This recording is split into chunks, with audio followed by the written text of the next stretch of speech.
Bienvenidos a Fila J, justo en el centro del cine. Una de las cintas más emblemáticas de la ciencia ficción estadounidense es, claro, Volver al Futuro, que envejece perfectamente como un clásico de la comedia, con efectos especiales chispeantes, diálogos atractivos y la premisa de un auto que viaja en el tiempo. La música, el guión, la ambientación, las interpretaciones, la química entre los protagonistas, el desarrollo de su frescura, brillantez y carisma y las paradojas espaciotemporales, todo en conjunto la hacen un clásico que revisaremos con el especialista en análisis cinematográfico. Están todos invitados a este viaje que nos va a permitir disfrutarla aún más en Fila J. Bienvenidos.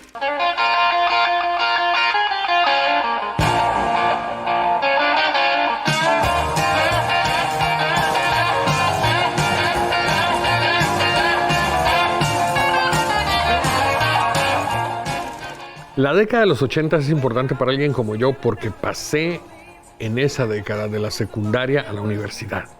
Eso significa que mi gusto en cualquier área del conocimiento está terriblemente marcado por esos años. Volver al Futuro es una película de 1985. Yo estaba justo en la preparatoria y recuerdo que tuvo tal impacto en mí y por el hecho de que viviendo en un pueblo pequeño, uno de los únicos 3 cines que existían en ese lugar, digamos, el hecho de conocer a la persona que vendía los boletos y el hecho de que mi papá hubiera sido administrador en ese espacio en tiempo pasado, me hacían poder acceder a él por varias vías que no necesariamente implicaban comprar el boleto. Lo que quiero decir es, durante su primera corrida, digamos, en mi rancho, yo fui a ver Volver al Futuro cada día durante la primera semana. Y el primer día en las 3 ocasiones en funciones de permanencia voluntaria. Es decir, así de impactante fue para mí una película que representaba toda la originalidad de la que yo estaba ávido, en muchos sentidos, ¿no? Habiendo visto Star Wars o viendo películas como El Exorcista. Lo que quiero decir es, Volver al Futuro es, y lo diría Tarantino hace relativamente poco tiempo, es como una especie de película perfecta. Es de ese tipo de películas a las cuales podemos no encontrarle errores en virtud de que nos seduce a tal grado que los pasamos por alto. El circuito del tiempo está listo, el condensador funciona. ¿El motor está listo? ¡Correcto! No, este no es el momento. El adolescente Marty McFly es amigo del Doc, un científico al que todos toman por loco. Cuando Doc crea una máquina para viajar en el tiempo, un error fortuito hace que Marty llegue a 1955, año en el que sus futuros padres aún no se habían conocido. Después de impedir su primer encuentro, deberá conseguir que se conozcan y se casen. De lo contrario, su existencia no sería posible. Buenas noches, soy el Dr. Emmett Brown. Me encuentro en el estacionamiento del centro comercial. Es la madrugada del 26 de octubre de 1985. Es la 1:18 a.m. y este es el experimento número 1. ¡Vamos, Einstein, perrito lindo! Sube al auto, ve, sube, anda. Eso es. Siéntate. Volver al Futuro es tan inspirador que muestra que Hollywood sí puede producir entretenimiento verdaderamente grande, con los sueños más locos y cuanto más locos, mejores. Un clásico que fue la medida para muchas otras películas y viajes en el tiempo cinematográficos. Su perfecta combinación de narrativa, desarrollo de personajes, efectos especiales y temática universal la convierten en una obra maestra del cine. Ya sea que se vea por primera vez o por centésima vez, Volver al Futuro siempre entretiene, inspira y se muestra como una película perfectamente armada.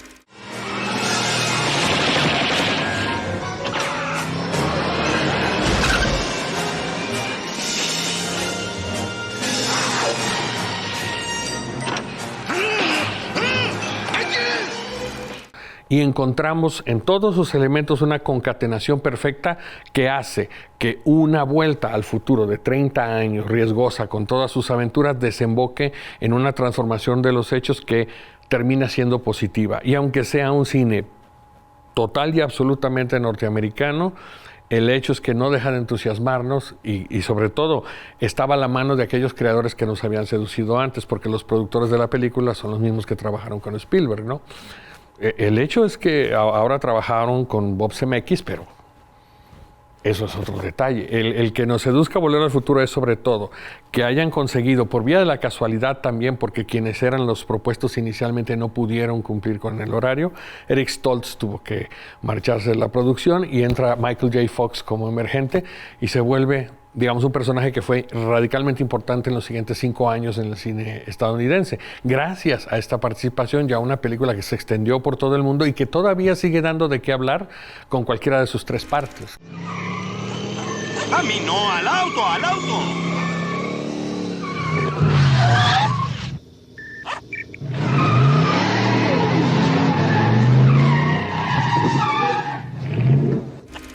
Sí, entre las curiosidades principales de la película está el casting inicial. Antes de que Michael J. Fox asumiera el papel de Marty McFly, Eric Stoltz fue elegido y filmó varias escenas. Sin embargo, los productores decidieron que su interpretación no encajaba y fue llamado Michael J. Fox para asumir el rol principal. Otra, las predicciones del futuro. La película hizo varias predicciones sobre el futuro, como la popularidad de las videoconferencias y el uso de zapatos autoajustables. Algunas de estas innovaciones, como la patineta también, se han convertido en objetos de deseo en la cultura pop. En cuanto a la música, la famosa canción The Power of Love, interpretada por Hugh Lewis and the News, se convirtió en un gran éxito y es inseparable de la película. Este cantante incluso tuvo un pequeño papel en la primera película como juez en el concurso de talentos, y aunque Michael J. Fox sabía tocar la guitarra y hasta recibió lecciones del cantante, en el set de filmación, quien se escucha cuando canta Johnny B. Good no es él. El músico Mark Campbell fue quien puso voz a Marty durante la canción, pero no se le dio el crédito para mantener la ilusión. Y además, el éxito de taquilla. Volver al Futuro se estrenó en 1985 y recaudó más de $380 millones en todo el mundo. La película ganó un lugar en el corazón de los espectadores y recibió elogios tanto de críticos como de fans.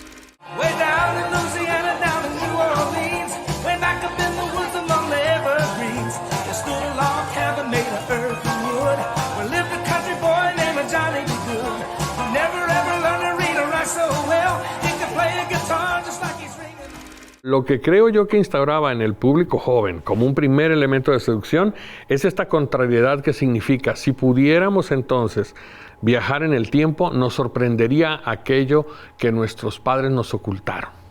Es decir, las enormes sorpresas para un joven que asiste al cine a ver en pantalla grande una película como Volver al Futuro, es esa seducción enorme de encontrar una sorpresa en la vida familiar que le fue ocultada y que, aún habiendo sido ocultada, es determinante en el presente.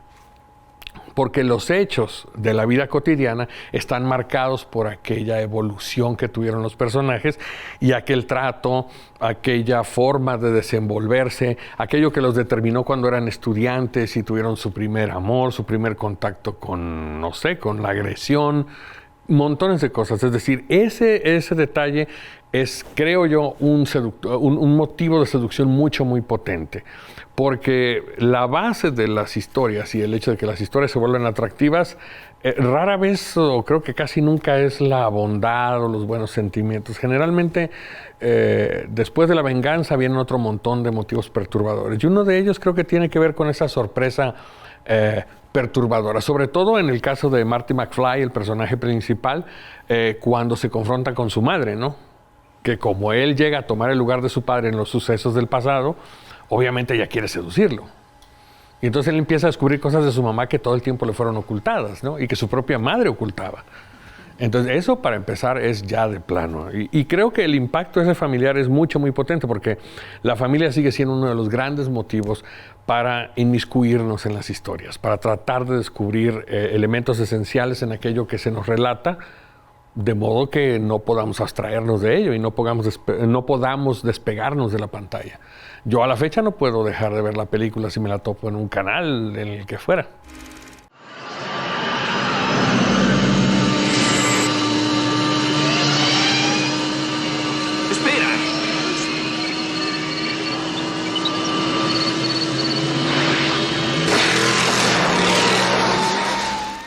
Volver al Futuro ha influenciado no solo a los cinéfilos, sino a numerosos cineastas y artistas a lo largo de los años. Su estilo, personajes y frases icónicas han sido referenciados y parodiados en una gran cantidad de películas, programas de televisión y hasta canciones. Ha sido tanta su influencia en la cultura pop que hasta existe un documental respecto a la saga llamado Back in Time de Jason Aaron, que es un fanático de las películas, que logró que más de 600 personas apoyaran económicamente y estrenó el documental en línea el 21 de octubre del 2015, que es el día en que viaja el protagonista Marty McFly en Regreso al Futuro parte 2.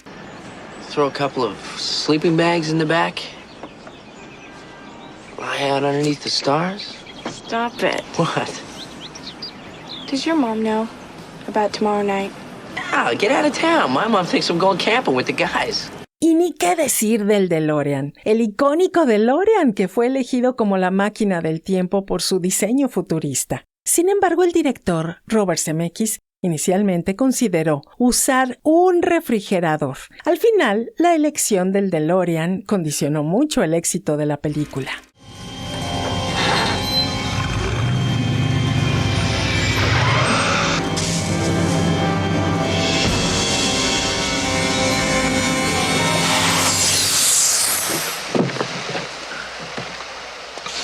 Doc.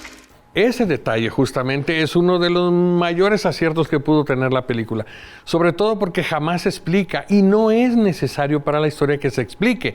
De hecho, es uno de los principales motivos para que opere un gag de comedia inmediato, porque cuando ve Marty McFly el automóvil, le dice al doctor, oiga doctor, le dice, oiga, o sea, está bien hacer una máquina del tiempo, pero en un DeLorean, y el doctor lo único que se le ocurre contestarle es, sí, mijito, íbamos a hacer una máquina del tiempo. Entonces dije yo, ¿por qué no hacerlo con estilo? Y ese es el detalle fundamental. La razón de estilo se convierte en un motivo para reírse, porque no hay una justificación científica. Y aunque la ciencia en la película es un discurso muy lógico, es precisamente para nutrir esa comedia, que no deja de tener rasgos que siguen colocando, digamos, a la película con un sentido realista, ¿no? Pero es fantástico. Lo que dices es absolutamente cierto. Y yo creo que si hubiera sido cualquier otro automóvil, quizá no hubiera funcionado igual, porque curiosamente el DeLorean estaba en una fase, como automóvil, estaba en una fase de descontinuación como empresa, porque estaba por desaparecer. Esa es una de las razones por las cuales los productores dijeron, bueno, podemos utilizar esto y nos lo van a permitir utilizar por un bajo precio, en función de la promoción, ¿no? What do you mean we're in the future? October 21st, 2015. Marty, we're gonna be able to see our wedding. Wow. The future. I gotta check this out, Doc. Look what happens to your son.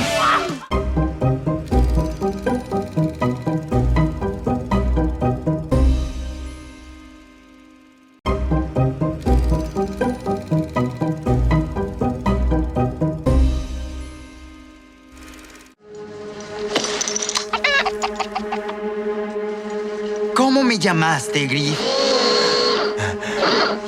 Gallina, McFly. A mí nadie me llama Gallina.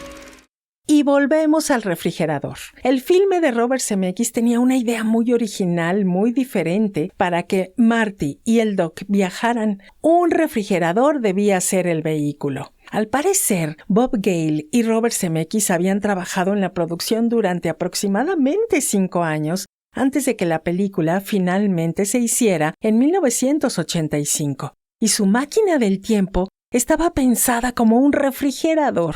Pero como pasa muchas veces, las películas cambian a medida que los guiones se van desarrollando. El primer guión de Gale y Zemeckis estableció la historia en 1982. Desde el principio el guión se remonta a 30 años, cuando los padres de Marty eran adolescentes. Por cierto, el concepto original de la película surgió cuando Gale, el guionista, estaba hojeando el anuario de secundaria de su papá y se preguntó qué pasaría si él y su papá hubieran sido amigos, si hubieran ido a la misma escuela al mismo tiempo. Y bueno, el refrigerador como máquina del tiempo fue cambiando finalmente por miedo a que los niños se quedaran atrapados en el refrigerador de su casa tratando de viajar en el tiempo. Y el DeLorean se convirtió en lo que es hasta nuestros días, una máquina del tiempo inolvidable. Pero la razón final también fue una razón de carácter económico, porque producía mejores dividendos y obtenían mejores facilidades de parte de la industria del DeLorean, que era un auto que desgraciadamente tenía un montón de cualidades para los conductores que las apreciaban, pero que tenía un precio estratosférico en aquel entonces, porque era un deportivo de lujo. Pero el hecho de que originalmente la idea fuera utilizar como un refrigerador como la base física donde se encontraba la máquina del tiempo, obviamente también nos habla de esta razón de comunión con lo cotidiano, ¿no? Es decir, nadie, creo yo, más que los norteamericanos han sabido explotar eso en la industria cinematográfica, en las historias. Y parte de eso nos habla también de que películas como esta siempre tuvieron un objetivo preclaro acerca de esto. Por eso el discurso científico es absolutamente lógico, pero también tremendamente disparatado.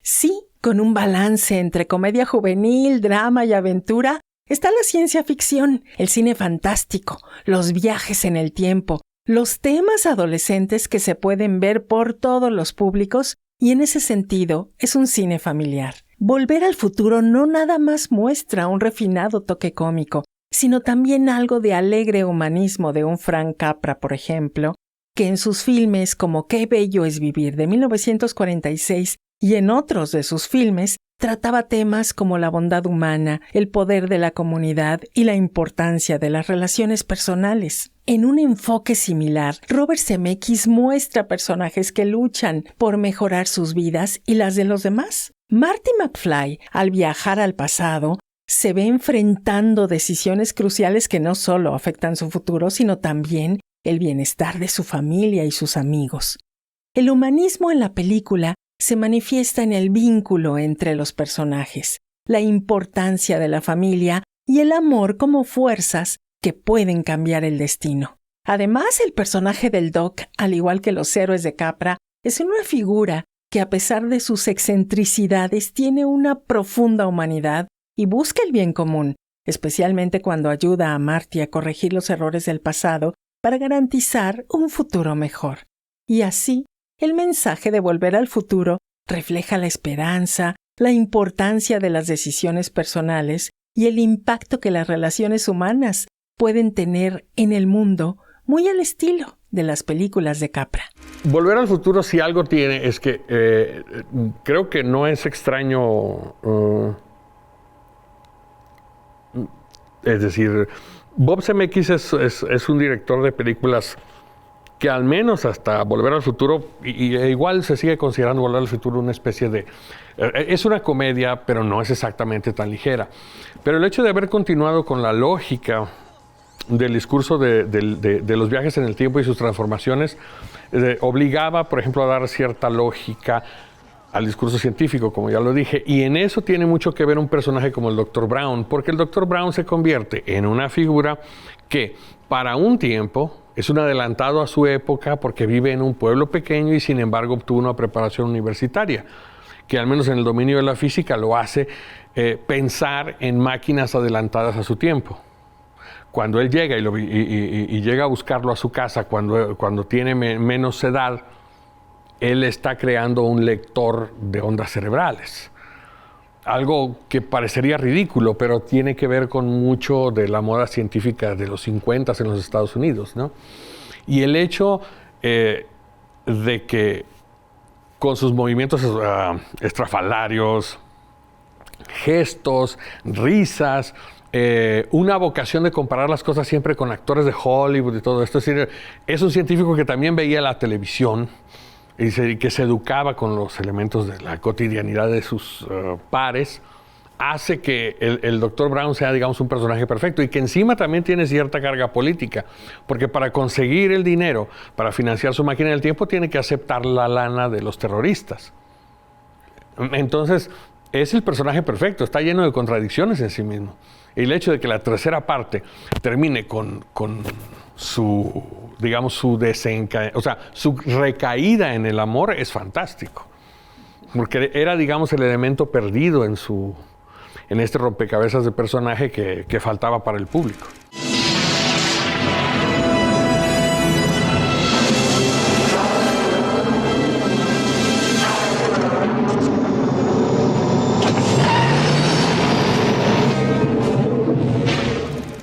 ¿Y qué hay de la ciencia detrás de esta famosa saga? Pues existen diversos elementos científicos que son reales, al menos en la teoría. Aunque los universos paralelos parecen fantasía, en la física son posibles. Por eso, otras películas posteriores los refieren también. Pero los científicos afirman que Volver al Futuro contiene mucha ciencia ficción, desde las gafas de realidad virtual de Marty hasta los espectáculos holográficos. La película ha predicho algunas tecnologías modernas con una precisión notable. Y es curioso que Christopher Lloyd rechazara su papel del Dr. Brown. El actor quería encaminar su carrera con roles más serios y alejarse un poco de la comedia, pero Robert Zemeckis pudo convencerlo cuando le contó su idea del personaje y le dio libertad creativa para componer al Doc como una especie de Albert Einstein moderno. Creo yo que el cuerpo básico que se dedicó a la producción de estas tres películas tenía muy en claro, número uno, que debía de seguir siendo una comedia todo el tiempo, número uno, y dos, que los elementos que sostenían la comedia no debían cambiar, y nunca cambiaron. Porque no es de gratis que haya una tremenda consistencia en el modo como se relatan las tres historias. ¿A qué me refiero? Si él llega con un Dr. Brown joven y el Dr. Brown lo quiere poner a prueba preguntándole quién es el presidente de los Estados Unidos en aquel tiempo, y la respuesta es que es un actor que en el tiempo en el que llega, entonces tiene su carrera de actor en activo, pues obviamente la respuesta se vuelve ridícula, porque tiene que decir Ronald Reagan, y Ronald Reagan era un actor en activo en aquel entonces. La base de la comedia es la misma que hace que cuando llega al pueblo y tiene que disfrazar su identidad, Marty McFly, para no ser descubierto por sus propios familiares antiguos, tiene que inventarse un nombre. ¿Pero qué nombre se le ocurre si viste ropas vaqueras de acuerdo con los western que él vio en la televisión? Entonces, obviamente, la respuesta clásica es Clint Eastwood. Y Marty McFly se convierte, por obra y gracia de las ropas que viste, en Clint Eastwood. Y de pronto todos los personajes, por ejemplo, del salón donde van a beber, se ríen del nombre porque dicen que es un nombre ridículo. Entonces, el cine opera de ese modo. Es decir, Volver al Futuro también es una gran máquina de seducción porque es una película que se alimenta a sí misma del cine también. Y del cine a lo largo del tiempo. Y es una trilogía que funciona porque es sumamente constante. Si no fuera por El Padrino 3, funcionaría al mismo nivel. ¡Sí! ¡El tren! ¿Podremos llegar? No, y no alcanzaremos en el paso del Coyote. Señor Eastwood, aquí está su pistola. Gracias. Divertida, original, hábil, bien realizada y muy entretenida la película que abordamos el día de hoy en Fila J. Con la introducción del concepto de líneas temporales alternativas y el efecto mariposa a un público más amplio, abrió el camino para otras historias de viajes en el tiempo en la cultura popular. Y con una mezcla de géneros que ofrece algo para todos los gustos, con su combinación de ciencia ficción, aventura y romance, y un mensaje enfático sobre la toma de control y la responsabilidad personal sobre el propio destino, Volver al futuro crea una experiencia cinematográfica completa que puede ser disfrutada por cinéfilos de todos los gustos y edades. Ahora sería muy difícil que no la vieran, porque curiosamente en redes sociales Marty McFly y el Doc Brown se han vuelto una presencia muy constante. Y de hecho, como generadores de impacto visual, siguen siendo muy fuertes. Por ejemplo, si uno piensa en una serie que tampoco es nueva ya, si uno piensa en una serie animada como Rick y Morty, por ejemplo, que es muy popular entre chavos y que comenzaron a ver con mucha intensidad jóvenes que ahora son mayores de 35 años, Rick y Morty tiene un elemento visual que lo vincula con Volver al Futuro. Es un post-adolescente que se vincula con un profesor de pelos parados y que es absolutamente original, es decir, con un sesgo relativamente con un pequeño sesgo de locura, y eso vuelve divertidas las situaciones, ¿no? Y que además ese nivel de ridículo que cubre todas esas invenciones que se le vienen a la cabeza, se vuelve todavía mejor porque consigue que funcionen. Ese detalle fundamental yo creo que sigue siendo importante. Y yo creo que muchos jóvenes sí han visto Volver al Futuro y le pondrán los peros que quieran, pero lo siguen viendo. Ahora, ¿que deben verlo más? Sin duda. Pero yo creo que sí lo ven. Más porque, irónicamente, creo que aprenderían mucho más sobre cine, al menos sobre la lectura de la gramática visual que representa el cine, que con otras películas mucho más prestigiosas. Obtuvo 4 nominaciones a los premios de la Academia, los Oscar, aunque perdió los de Mejor Canción Original, Mejor Sonido y Mejor Guión Original, pero ganó el de Mejor Edición de Efectos de Sonido. Volver al Futuro es una película clásica que no solo es un referente del cine de los 80s, sino que también es una lección atemporal sobre la importancia de las decisiones, el valor del cambio y el impacto del pasado en el futuro. Para los jóvenes y para todos, verla no solo ofrece una experiencia cinematográfica entretenida, sino que también invita a reflexionar sobre el tiempo, la familia y el esfuerzo por mejorar el presente. Además, es una excelente oportunidad para explorar cómo la ciencia ficción puede mezclar el humor, la aventura y hasta cuestiones filosóficas de manera accesible y emocionante. Es una película que conecta generaciones y muestra la relevancia de comprender nuestra historia y las posibilidades del mañana. Significa que tu futuro todavía no ha sido escrito, ni el de ninguno. Tu futuro es el que tú te formes. Así es que háganse uno bueno.